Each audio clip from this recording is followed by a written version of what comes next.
Football nerds here to talk Texas A&M and Clemson. We said Texas and LSU was our game of the week, but this is probably our game of the week part two. Just as important in the national landscape, just as interesting, and we're going to talk about it. Going to get nerdy with y'all. Got my co-host Josh in the house. Going to remind you, please like and subscribe. Hit that subscribe button and notification bell if you haven't already. And if you talk about us on TexAgs or TigerNet, we're going to find you. So let's talk about this game right here. Josh, we saw opening week games against, so-so competition or less. Neither one of us are really high on Georgia Tech. I know it's a conference win for Clemson, but that's a team that's probably going to get killed a lot this year, especially with their struggles at quarterback and on defense. That's, again, not to downplay what Clemson is and what they were able to do in that game. But one of the things we saw them do, and it was really sneaky, they did it all season last year, until the playoffs when they needed it, they kind of hid a lot of their offense, and they kind of hid what they could do offensively in terms of especially the big play in the passing game, and just leaned on Travis Etienne and just running the ball and, running sort of what I felt was a shell of their offense. So is this another situation where we can't really glean much, even though it was a blowout win, we can't glean much in terms of the full offensive capabilities, especially since Trevor Lawrence had kind of a clunky game and absolutely could turn around and see against A&M. Clemson just throwing haymaker after haymaker, deep bomb shot with a completely different offense than we saw against Georgia Tech. Clemson has two offenses, the ones they run against the teams that they're going to beat up on and the ones they've run against teams that they know they're going to have to play. And they've done this pretty much consistently with Lawrence. Against the bad teams, they rely on their offensive line, which has been able to dominate. They rely on ETN, and they dominate the game. 205 yards, 12 carries. Even if you take the 90-yarder off, ETN was still averaging 10 yards per carry in the game. He had a touchdown every 4 times he carried the ball. That's absurd. But the thing is, Georgia Tech last year, 89th in the country in yard per carry allowed. So it's not a shock that Clemson was able to dominate them on the ground. They weren't a very good team. Now, Texas A&M last year, even though they lost a lot of guys, 8th in the country in yard per carry allowed. And to a large extent, it's why that game was close last season. Texas A&M is going to be able to stop the run at a much higher clip. Texas State had 8 yards rushing in the game against Texas A&M. They're still very good. They're still going to be able to stop things. The problem is, can Clemson throw the ball? Okay, so Trevor Lawrence's stat line in the Georgia Tech game, 13 of 23, isn't a great stat line. We can get into that later. But one of the overarching concepts we'll have to have in mind in this entire discussion, Clemson has one style of offense where they're passing the ball short, sort of working on things, tweaking things, trying to get Lawrence broken in to do, normal move the stick stuff.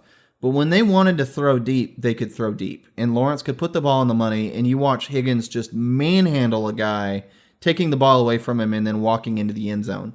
That's still there.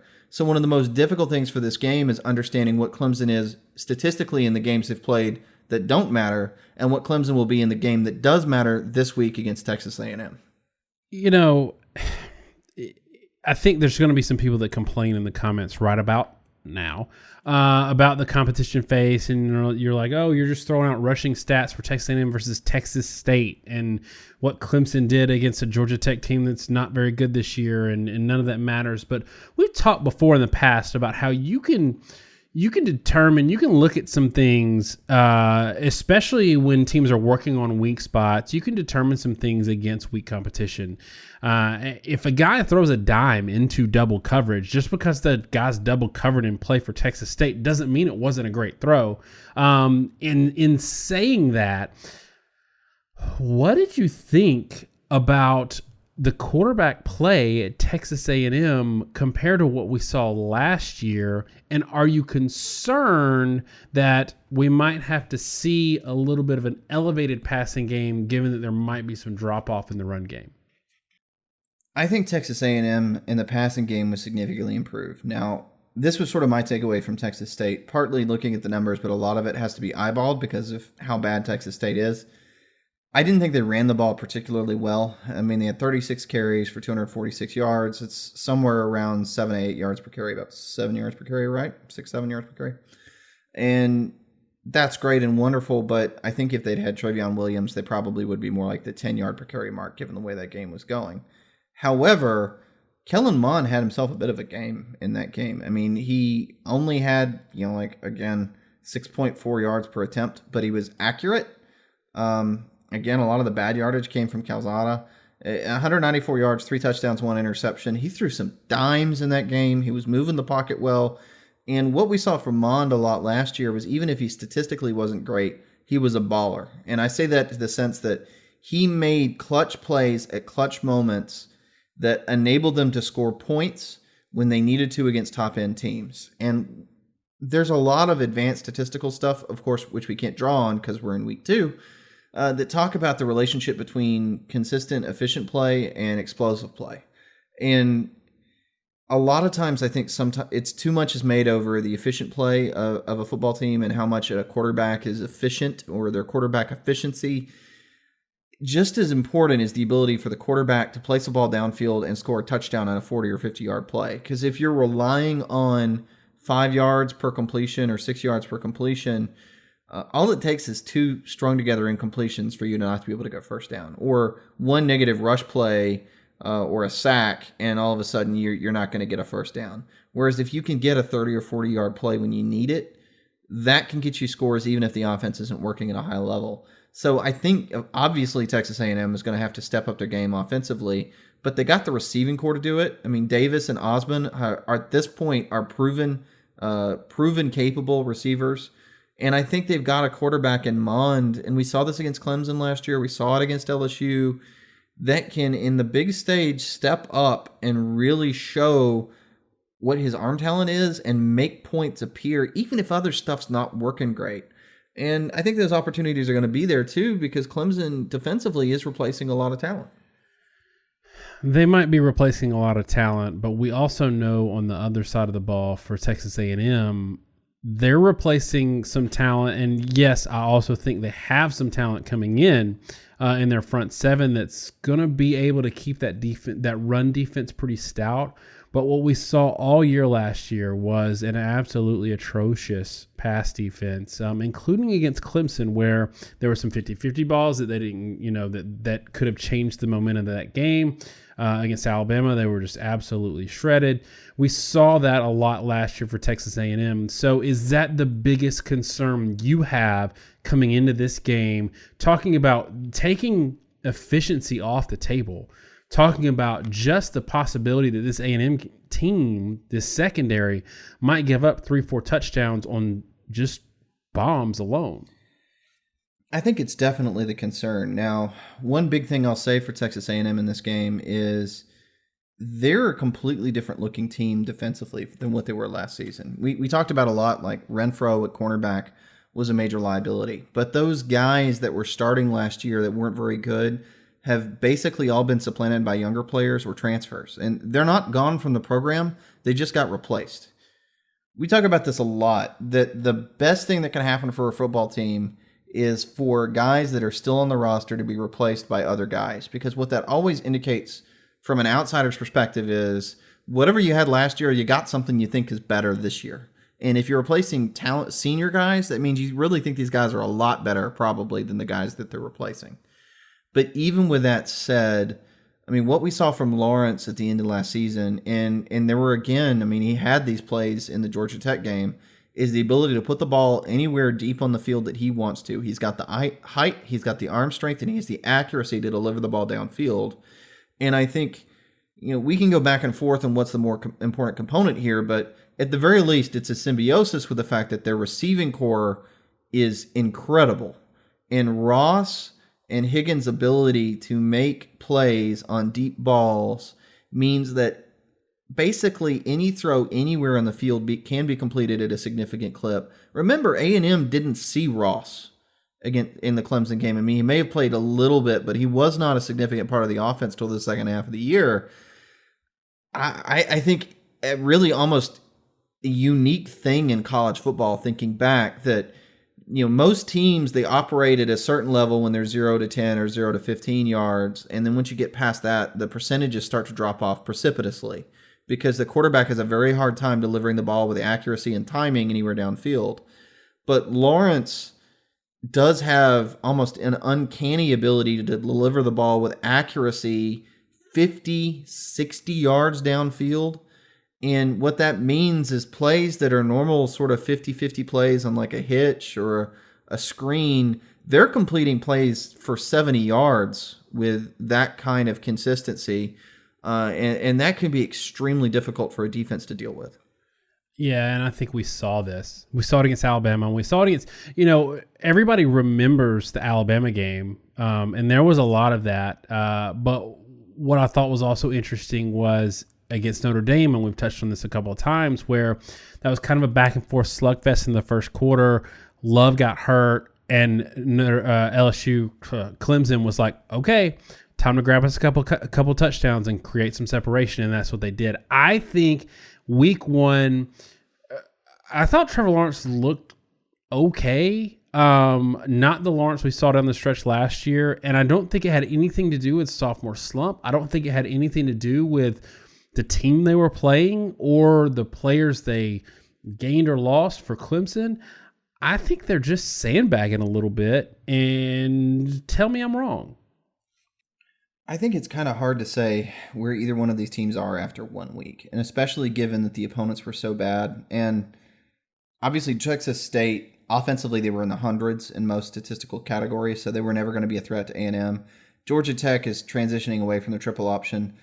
I think both of us made this comment. That might be the worst quarterback I've ever seen start a college football game against Clemson last week. Well, you say that because you weren't watching the UCLA game at the same time. Okay. Well, yeah, I know. But you're watching only select plays because you're having a hard time finding the ACC network. That's true. That's true. And I want to point out, I feel bad for a lot of Clemson fans that probably had to watch that on some sort of bootleg stream or something, because I didn't have it, and I have access to both Charter and Uverse at my house, and I didn't have it on either one. But that's neither here nor there. I felt bad for the Clemson fans who either didn't get to watch it or had to do something weird to be able to access it. Yeah. So I don't take a lot out of it, but I will say this, okay? Let's step back, and I tend to be Captain Negativity, so give me a little mini rant here on negativity with Clemson. 2016, when Clemson won their first national title of the Dabo Swinney era, their front seven started Wilkins, Watkins, Lawrence, Farrell, Bryant, and Huggins, okay? With those, Bryant and Huggins were rotating in, but Wilkins, Watkins, Lawrence, and Farrell were the front four. 2018, it was Wilkins, Lawrence, Farrell, and Bryant, with Huggins rotating in. So only really one difference, and you got the same guys rotating in. I think there's a little bit of a deceptive concept with a lot of people that Clemson has reloaded defensively the past 3 or 4 years. They didn't really reload from 2016 to 2018. I mean, they had departures in the back seven. Guys like Bulware were certainly very good.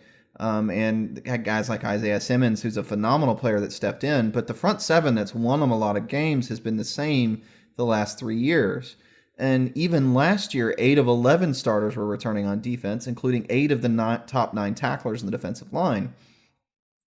So I think you have to take a little bit of a step back and just assume Clemson's going to be the same team they were a year before, tying it back into the previous discussion. Last year's Clemson team returned 15 of 22 starters. This year, they're returning 11 of 22, so half the team, and they're returning the same number on offense that they actually returned last season, but they're only returning 4 of 11 on defense. So there's just as much turnover offensively as there was last year. There's far more turnover defensively.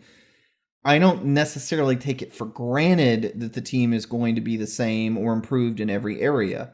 I did see from the linebacking position at Clemson, I didn't think the linebackers played particularly good. Again, Georgia Tech, the first 14 points from Clemson, okay? 2 of those were 14 points were on non-contact turnovers, meaning like a zone read that's fumbled and an option pitch that was dropped. The defensive line and the linebackers didn't necessarily cause a lot of that. And there was some disruption later in the game. Xavier Thomas came in, but like Xavier Thomas isn't a starter. And the guys that are a starter, like Skalski, I didn't think played at a super high level. So there is some cause for concern with Clemson that there's a lot of unknowns in the front seven. Some of the guys I did see play, I didn't think necessarily played at that high of a level. And I think there's a chance that Texas A&M offensively is going to move the ball better than expected. And maybe that's a little bit of the key, right? That even if they're able to bomb away, you can't necessarily discount the fact that Clemson's front dominated all year last year, and Clemson might actually give up points this year. So let me turn this back around to you real quick. Given what you saw with your concerns in the defensive line for Clemson, or potential concerns, we're not going to say concerns yet, could you see, because Kellen Mond, we flagged last year, was such an excellent runner, could you see that being a big part of their strategy in this game, is to kind of test that defensive line where they might have not a great running game because they don't have the superstar tailback, but they do have something, basically a superstar tailback in Kellen Mond? Could you see them maybe shift their normal offense to a little more run quarterback-oriented offense for this game? It's an interesting question, and I think it's a hard one to ponder. If it were me, and I built an offense from scratch to be able to play this one game, I'd have Mond running a lot. And the reason for it, I think Clemson has some pretty consistent linebackers, but outside of Isaiah Simmons, who may well end up being a spy and negate this whole discussion, I don't think the other guys at the linebacking positions for Clemson are at the same level as what we've been used to seeing. And especially when you start combining that with maybe the ability in the front four. So if you're able to get Mond in space, I think he's going to be able to outrun Smith and Skalski. I just don't think that their linebackers are going to be able to stay with him. And let's say that you want to counter with, we'll just make an Isaiah Simmons a spy. Well, the moment you make Isaiah Simmons a spy, you basically take him out of the equation for almost every other part of the defense. And now Clemson's a little bit on their heels. So I know we're being negative a lot with Clemson, but we're kind of having a nitpick. You're being negative. Just for everybody in the comments, this is Josh. This is not Daniel. I've already talked at length about how Clemson's going to bomb away. Okay, so let's keep that on the back of your mind. The question for me is, can A&M keep up really? Because I don't think A&M is going to shut Clemson down. I know Lawrence didn't have a great game against Georgia Tech in a lot of ways, but they really also weren't running the offense that I think he's good at running. So the question becomes the linebackers, Mond running the ball. And okay, and as much as I'm negative, let me give one tidbit here. Maybe I can buy back a little bit of credibility from fans that are upset about this. Clemson just lost 3 first-round defensive linemen, okay, in a single year. Alabama, the great Alabama, has had 3 first-round defensive linemen in 8 years. What Clemson just lost was the best players Alabama had in an 8-year span, and they lost it in 1 year. And now you're playing in week 2 with guys that have very little experience.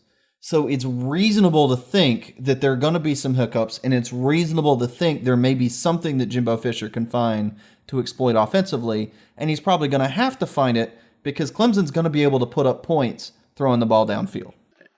Yeah, I think you framed that in a way that you were buying back some grace from Clemson fans, but you basically said this is why Clemson isn't going to be very good, at least on the defensive line.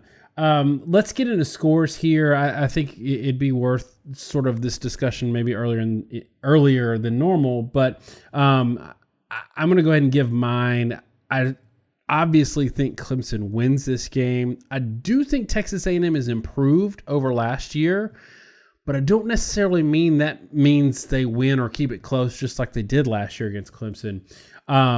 As much as I didn't love the opener for Clemson, I do think they were sandbagging. They did this all year last year. They went and got a touchdown when they needed it all year last year. They're going to get plenty of touchdowns in this game. Give me 34-23 Clemson. They don't cover, but that 11 points, it's more comfortable than it looks. So for all the rhetoric, I'm not really in any way disagreeing with you. I have this game 37-27 Clemson over A&M. I just think basically what at the end of the season would have been a total blowout for Clemson because they were a much better team than they were when they played A&M early in the season. I think it's going to be a lot closer. And I think maybe some Clemson fans might be surprised at how much they're going to struggle to stop A&M from scoring some. And now A&M got shut down a lot of times last year scoring, and they're super hot and cold, so nothing's going to really shock me. But I do think A&M is going to have some success scoring. And, 10-point win is still a significant win, but the bar that Clemson's being compared to right now is number one in the country. It's a bar we normally only reserve for a team like Alabama and when we're nitpicking them. And this line is 17 points, and that's the expectation. So I do think A&M is better than a 17-point line. I don't think A&M is going to win the game, but I think they're going to at least make it a competitive game. And quite frankly, maybe the only competitive game Clemson plays until the playoffs. And if you're just to kind of follow up on that, you're saying this is a 10-point game. It's better than the 17-point line. Are you saying that's more good about A&M, or that you're more down on Clemson than maybe Vegas is? I think it has to be a little bit of both in every scenario. I think Clemson's probably going to be a much better team at the end of the season. Guys like Xavier Thomas have to come on, and they're going to have to get experience and be better in run support, yada, yada, such that they can be relied on. Right now in week 2, Clemson is still a very young defensive team. But I also think offensively, A&M looked really good in the opener. I mean, Jimbo Fisher is a little bit of an offensive wizard. He knows how to get production out of quarterbacks. They've got a really good receiving core. They've got a good set of running backs. I think they're flying under the radar as a very, very good team. And I think they could line up to have a very good, 10-plus win season this season, and probably isn't getting talked about quite as much as they should. I was already favorable from A&M, but I really liked what I saw in that opener. Now, maybe maybe throw it out. Obviously, Texas State isn't very good, but we talk about a lot about what you do when you dominate bad teams, and we talk a lot about digging into stats and looking at things like, interceptions thrown on bad games, etc. And Texas A&M had a pretty clean game. They dominated defensively to an absurd degree, and that makes me think they have to be at least a little better than was expected, particularly pass defense, where they dominated this game and everybody could throw on them last year. So that's definitely a step up. Yeah, but it was Texas State, so let's calm down a little bit. I think that all of that is fair, and I think the thing that was buried in there is basically the same thing we saw last year, that Texas A&M caught Clemson early before they had a Trevor Lawrence that was established as a starter, and Kellen Mond was kind of the guy at that point for an A&M, and it was in their house, electric atmosphere. They hit a run late, and I think that said a lot about where A&M was at the beginning of the year and Clemson was at the beginning of the year, and Clemson got a whole lot better throughout the season. I think we're going to see some of that again this year, in that Clemson is the type of team, in terms of the talent that they're replacing, that it will take some time to gel, whereas maybe in Alabama this year, week 1 to week 12, there's not that much movement because the only real new faces you got are at tight end, a little bit on the offensive line, and the linebacker position. So we're kind of in the same spot in terms of point spread. So I agree with you. I'm a little higher on A&M than I thought I would be coming into the season, and I would not be surprised. I guess it's a good final question for you. Would you be more surprised if this game was a 20-point blowout or another nail-biter? 20-point blowout for Clemson win, or another nail-biter like last year? I think I'm going to be more surprised if this game is a 20-point plus blowout win than if it's a nail-biter. The reason for that really is, it's possible that A&M just gets bombed on. And there's reasons to think that out of the Texas State game, so that's probably, maybe I'm not discounting that enough, but, Texas A&M had 4 interceptions in the Texas State game. And I think they had something like 7 all last season. Even in their cupcake FCS games, they weren't being able to stop the pass. So they just looked tremendously improved. And I just think with that many new defensive starters, with an offensive mind like Jimbo Fisher, and with the talent A&M has offensively, they're going to find a way to get points and to keep this thing from running away. And Mond has an ability, just through his legs and his arm to keep themselves in most games because he can make some hero throws. When they're in desperation mode, they can make things happen. I just think A&M is going to have the ability to keep this closer. And if there's a thing that happens that's more likely, in my view, it's more likely that Clemson's defensive players are confused by things they haven't seen. Then maybe they find some trouble spots they weren't expecting because they have so many new defensive starters.